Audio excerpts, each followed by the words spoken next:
రకాల చర్మ సమస్యలకు శాశ్వత పరిష్కారం ఈ శ్రీత 9281458181. ఇలా రేవంత్ రెడ్డి గారు మన గౌరవ ముఖ్యమంత్రి గారిని ఎదుర్కోలేక బొక్కలిగిరి అని చెప్పి నాటకాలు ఆడి అసెంబ్లీ ఇంట్లో కూర్చున్నాడు తప్ప అసెంబ్లీకి వచ్చే ధైర్యం చేయలే. అసెంబ్లీకి వచ్చి మన ముఖ్యమంత్రి గారితో ఎదురుగా మాట్లాడగలుగుతాడా? అంత తెలివి ఉంది ఆయనకు. ఆయనకు తెలివి లేదు. ఆయన చెప్పుకుంటే ఆయనే నేనే చీఫ్ ఇంజనీర్ని, నేనే ముఖ్యమంత్రిని, ప్రపంచంలో అద్భుతం సృష్టిస్తా అంటే అది 3 ఏళ్లకే కుప్పకూలిపోయింది.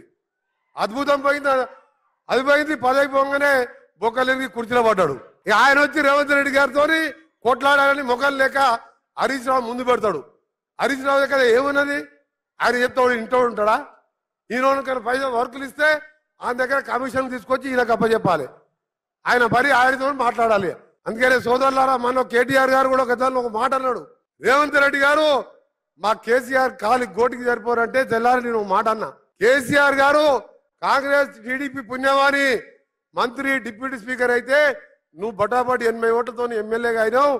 మా జడ్చర్లకి వెళ్ళి మన మిడ్జిల్కి వెళ్ళి ఇండిపెండెంట్ జడ్పీటీసీగా, ఇండిపెండెంట్ ఎమ్మెల్సీగా, ఎమ్మెల్యేగా ఈరోజు సొంతంగా ముఖ్యమంత్రి అయినరు.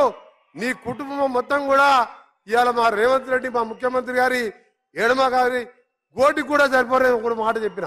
అందుకని సోదరులారా, మీ అందరికీ కూడా ఒకటే చెప్తున్నాం. తప్పకుండా ఈరోజు మేము ముఖ్యమంత్రి గారి నాయకంలో టీమ్గా పనిచేస్తూ 12-13 స్థానాలు గెలిపించి సోనియా గాంధీకి కానుకగా ఇచ్చడానికి మీరందరూ కూడా నడుము కట్టాలి. అందరూ కూడా ఒకటే విజ్ఞప్తి చేస్తున్నాం. వాళ్ళలాగా తొందరలాగా లేదు. ఇలా ప్రతి విషయంలో ఆలోచించి నిర్ణయం తీసుకుంటున్నాం. మన ముఖ్యమంత్రి గారు ఏ విషయంలో నాకు ఒకటే చెప్పిండు. ఇవాళ ఔటర్ రింగ్ రోడ్తోని ఇవాళ హైదరాబాద్లో ఎయిర్పోర్ట్ మనమే కట్టినాం. రాజశేఖర రెడ్డి గారు ముఖ్యమంత్రిగా ఉన్నప్పుడు ఔటర్ రింగ్ రోడ్ మనమే ఇచ్చినాం. పివి నరసింహరావు ఎక్స్ప్రెస్ వే చేసినాం.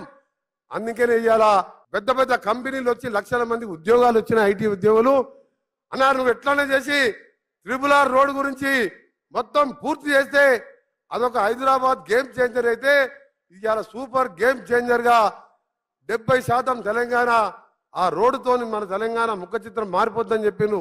అందుకని నిన్న గడ్కరీ గారిని కలిసినాం, అన్ని ఒప్పించుకున్నాం.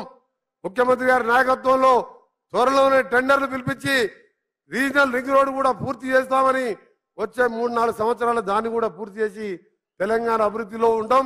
ఈసారి 64 సీట్లే కాదు, వచ్చేసారి 124 సీట్లు రావాలి. సీట్లు పెరిగితే నిన్న మన కిషన్ రెడ్డి గారు అంటున్న ఒక మాట పేపర్లో చూసిన, ఈ కాంగ్రెస్ పార్టీ ప్రభుత్వం ఎక్కువ ఉన్నదని.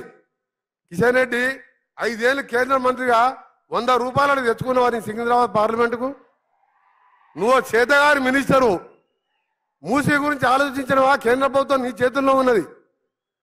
నీ మోడీ గారు నమామి గంగా అని 40,000 కోట్లు పెట్టి గంగా నది శుద్ధి చేస్తే నీ మూసీని క్లీన్ చేసుకునే బుద్ధి లేదు. ఆఖరికి ఎందుకు అడిగినంటే మా భువనగిరి కిల్లా మీద రోపే కడతానికి కేసీఆర్ గారు 50 కోట్లు టెండర్ ఇచ్చి ఆయన మోసం చేసిండు. నువ్వు ఒక 200 కోట్లు ఇవ్వయా టూరిజం మినిస్టర్ అని చెప్పి 3 సార్లు తిరిగి గంట సేపు బదిలాడితే 4 ఏళ్ళు అయింది తప్ప 200 కోట్లు ఇవ్వలే.